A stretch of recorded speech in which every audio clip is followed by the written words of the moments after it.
what is CIT training? CIT is a community initiative designed to improve the outcomes of police interactions with people living with mental illness. CIT was started in Memphis, Tennessee in 1988 and was brought to Wisconsin in 2004 by the Appleton Police Department. It has now spread across the state of Wisconsin. CIT is a nationally and internationally recognized training program for law enforcement officers and includes a 40-hour training curriculum on how to respond to people experiencing mental health crises. I'm Mike Steffes. I'm the Chief of Police in the City of Sun Prairie. It's a 40-hour course that provides them with the skills to be able to work with a very complex call for service that every officer encounters regularly, and that's working with a mental health consumer in need and possibly in crisis. In the CIT training, officers learn about the following topics taught by experts from their community. The training starts with a mental illness overview, which provides a foundation for the different types of mental health conditions, their symptoms, and treatment options. The training also focuses on mental health in specific populations and the differences that officers should be aware of to support their whole community. Participants will also learn about medically significant behavior, including education on situations that may look like mental health crises but are actually physical in nature. A panel of individuals and family members that have lived experience with mental illness and/or substance use disorder will share their experiences of what happened and what helped them get to a point of recovery. My name is Suzanne Vella. I am the CIT coordinator at NAMI Southeast Wisconsin. I have been doing CIT coordination since, I would say, probably June of 2018. I think most importantly is really the difference in empathy. We do the lived experience stories.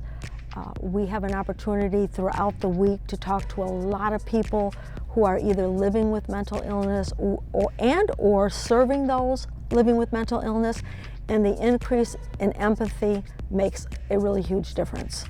Officers will also have an opportunity to go on site visits in their community to visit with local mental health and substance use treatment agencies to familiarize themselves with resources and to strengthen community connections. Participants will go through a hearing voices simulation that simulates what it is like to have auditory hallucinations and to provide understanding and empathy for those who experience them.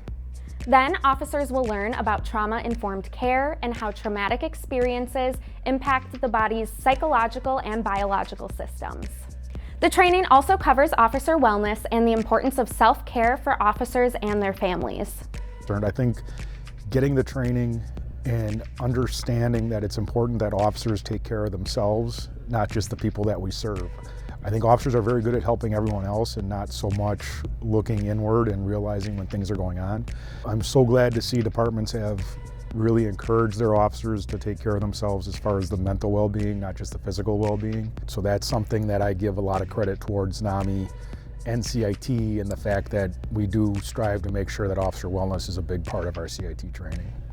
Officers will learn the importance of suicide prevention, including how to talk to and directly question someone in crisis to determine if they are experiencing suicidal ideation.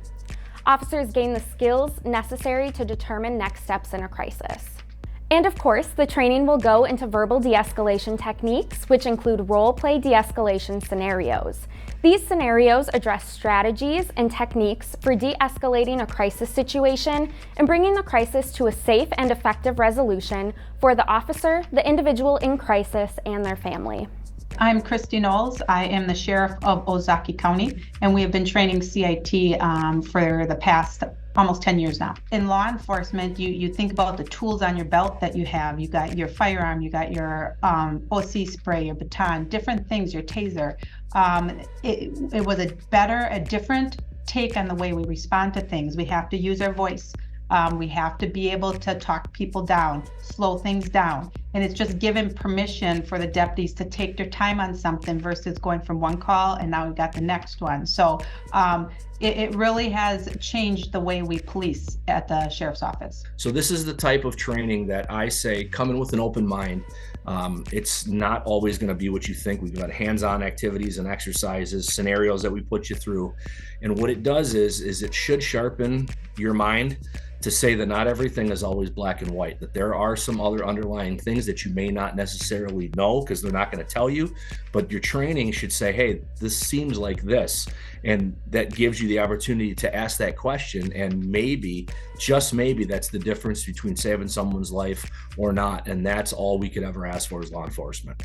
Additional training topics are included to fit the training needs of the community. NAMI Wisconsin's CIT training program and curriculum received the Gold Standard certification from CIT International in 2022.